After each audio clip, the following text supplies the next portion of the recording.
SCERT వాళ్ళకి అప్పగించారు, director కి డిఎస్సి నిర్వహణ అప్పగించారని చెప్పి, ఒక అవుట్ సోర్సింగ్ ఎంప్లాయీకి చేశారని చెప్పి, ఇందులో ట్రాన్స్పరెన్సీ లేదు అని చెప్పేసి, స్పోర్ట్స్ కోటాలో అవకతవకలు జరిగినాయని చెప్పి ఇది ఇచ్చారు.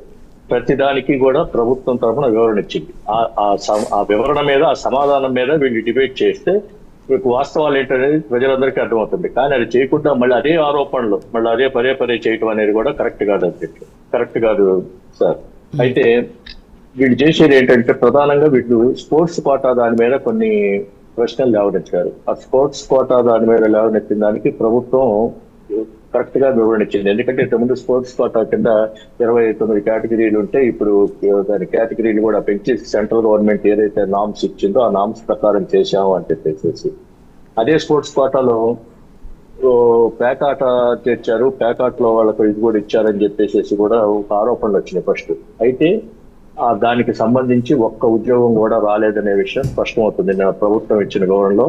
అదేవిధంగా ఆ శాసనసభలో కూడా అధికార పార్టీ శాసనసభ్యుడు నెల్లూరుకు సంబంధించిన కోటమిరెడ్డి శ్రీధర్ రెడ్డి గారు కూడా ఒక సవాల్ చేశారు. ఒక్కరికి ఇచ్చిన నేను ఆ శాసనసభ్యత్వం వదులుకోవటానికి కూడా నేను సిద్ధమైనది అంటే వాళ్ళ కాన్ఫిడెన్స్ అలా ఉంది, ఒక్కళ్ళకి కూడా ఇవ్వలేదనే ఇది ఉంది.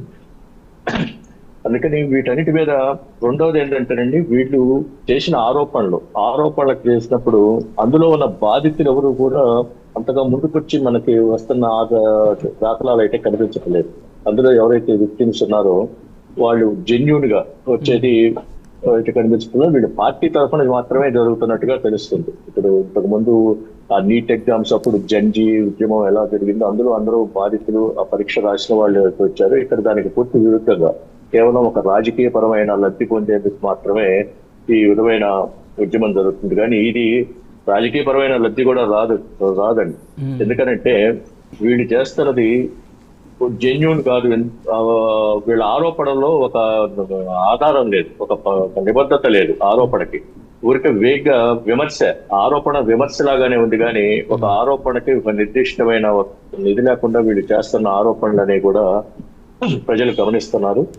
ఇది 7 సంవత్సరాల విరామం తర్వాత దాదాపు 16,000 మందికి ఉద్యోగాలు వచ్చాయి.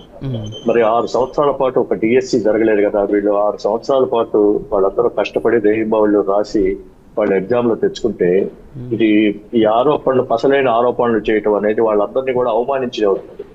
అందుకనే వాళ్ళందరూ కూడా రోడ్డు మీదకి వచ్చి మొట్టమొదటిసారిగా ఆ ఉద్యోగాలు పొందిన వాళ్ళు ఇంతకు ముందు ఇట్లాంటి సంఘటనలు మరి నాకు అయితే గుర్తులేదు జరిగినాయో లేదో, ఒక కర్నూలులోను విజయవాడలో 2 చోట్ల కూడా ఒక భారీ ప్రదర్శనగా వచ్చి వాళ్ళు ఇది మమ్మల్ని అవమానించడమేను, మేమందరం కష్టపడి ఉద్యోగాలు తెచ్చుకుంటున్నాం అని చెప్పారు. వాళ్ళలో వైసీపీ పార్టీకి చెందిన వ్యక్తులు కూడా ఉండాలి. అంబేద్కర్ గారి విగ్రహం ముందు చెప్పినప్పుడు ఆ వైసీపీకి చెందిన వ్యక్తి అతను అమలాపురం నుంచి అనుకుంటాడు. నేను చెబుతా ఉన్నాడు, మా కుటుంబం అంతా కూడా వైసీపీ అభిమానులమే, కానీ నాకు ఉద్యోగం వైసీపీ అభిమాని అయినా కానీ నాకు ఈ ప్రభుత్వంలో ఉద్యోగం వచ్చిందని నేను ఆనందపడుతున్నాను.